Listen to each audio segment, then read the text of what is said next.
नमस्ते, म तपाईहरुलाई आज सयपत्री फूलको पिन्चिङ कसरी गरिन्छ, सयपत्री फूलको चाहिँ मन्टा कसरी भाँचिन्छ, कुन अवस्थामा भाँच्न सकिन्छ, कत्रो भएपछि सयपत्री फूलको चाहिँ मन्टा भाँच्न मिल्छ र सयपत्री फूलको मन्टा भाँच्नाले सयपत्री फूललाई पिन्चिङ गर्नाले त्यसले चाहिँ के फाइदा दिन्छ भन्ने कुरा म तपाईहरु बीच राख्न चाहन्छु। जस्तै मैले फूल खेती गरिरहेको छु। यो पिन्चिङ गर्ने कुरा जमिनमा फूल खेती गर्दा होस् या गमलामा फूल रोप्दा होस्, सबै ठाउँमा सयपत्री फूलको पिन्चिङ गर्न आवश्यक छ। पिन्चिङ गरेनौं भने धेरै हाँगाहरू आउँदैन र बोट धेरै अग्लो हुन्छ र धेरै अग्लो भइसकेपछि हावाहुरीले ढल्ने सम्भावना हुन्छ। त्यसैले पिन्चिङ गर्यौं भने बढ्ने क्रम रोकिन्छ र त्यसले हाँगा हाल्ने क्रम एकदम तीव्र रूपमा बढाउँछ र सयपत्री फूलका थुङ्गाहरू धेरै रूपमा उत्पादन हुन्छ।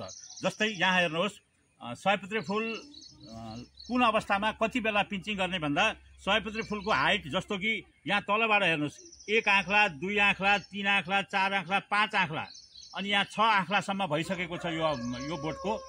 यसलाई हामीले कति बेला भाँच्ने भन्दा 4 आँखलादेखि 6 आँखलासम्म, त्यति बेला तपाईहरुलाई कस्तो खालको हाइटको आवश्यकता पर्छ त्यो अनुसार 6 आँखला, लास्ट 6 आँखला भइसकेपछि अन्तिम अवस्थामा भाँच्नु पर्ने हुन्छ।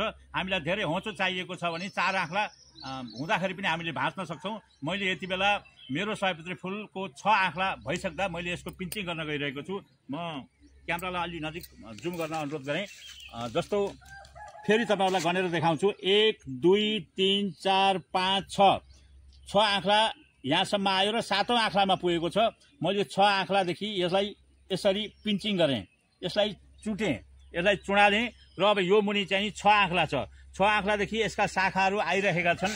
यो शाखा 6 आँखलामा दुईटा हाँगाहरू आउँदा 12 वटा हाँगा हुन्छन्। त्यो 12 वटा हाँगा बढ्दै गर्दा यसबाट पनि फेरि अरू शाखाहरू निस्कन्छन् र यसले धेरै मात्रामा हाँगाहरू निकाल्छ र यसले धेरै मात्रामा फूलहरू दिन्छ।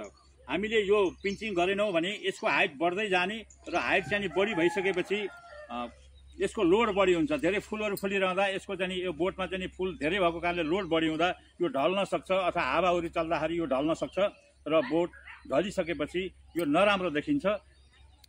त्यो सँगै धेरै फूल उत्पादन गर्नको निमित्त हामीहरूले फूलको टुप्पा भाँच्न जरुरी छ। हामी धेरै जसो के गर्छौं भन्दा फूल राम्रो छ, बोट राम्रो छ अनि यस्तो कलकलाउँदो मन्टा भाँच्न लोभ लाग्छ, त्यसैले हामीले भाँच्दैनौँ भन्नुहुन्छ। तपाईहरुले जति भाँच्नुहुन्छ यसको टुप्पा त्यति नै यो फूल राम्रो हुन्छ। तपाईले भाँच्नु भएन भने जति हामीले सोचे जस्तो यो फूलले उत्पादन दिन सक्दैन।